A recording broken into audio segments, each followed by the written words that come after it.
Hello my dear friends, నేను మీ అమ్రి. ఇక్కడ మనం ఎందుకు వచ్చామో తెలుసుకుందాం. ఇక్కడ ఈ వాటర్ లో పెద్ద పెద్ద మొసళ్ళు, పెద్ద పెద్ద చేపలు ఉన్నాయని నేను తెలుసుకున్నాను. ఇది నిజమా అబద్ధమా అనేసి నేను ఇప్పుడు చూడబోతున్నాను. చూసిన ముందు దీని లోపల వెళ్ళి చూడాలా, లేకపోతే దీని లోపల తొంగి చూడాలా? కాదు, నా దగ్గర ఒక ఐడియా ఉంది. ముందు మీ డాడీ మొబైల్ తీసుకొని ఇలా వాటర్ ప్రూఫ్ ప్యాకింగ్ చేసుకోవాలి. నీట్ గా ప్యాక్ అయిపోయిన తర్వాత దీన్ని ఒక దారంతో కట్టేసుకొని దీన్ని వాటర్ లో వదలాలి.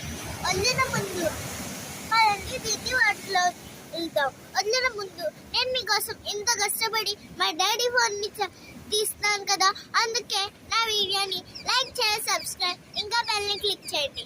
అప్పుడే మా వీడియోస్ ఆటోమేటిక్ గా మీ ఫోన్లోకి వచ్చేస్తాయి. పదండి దీని లోపల వేస్ట్ చేద్దాం.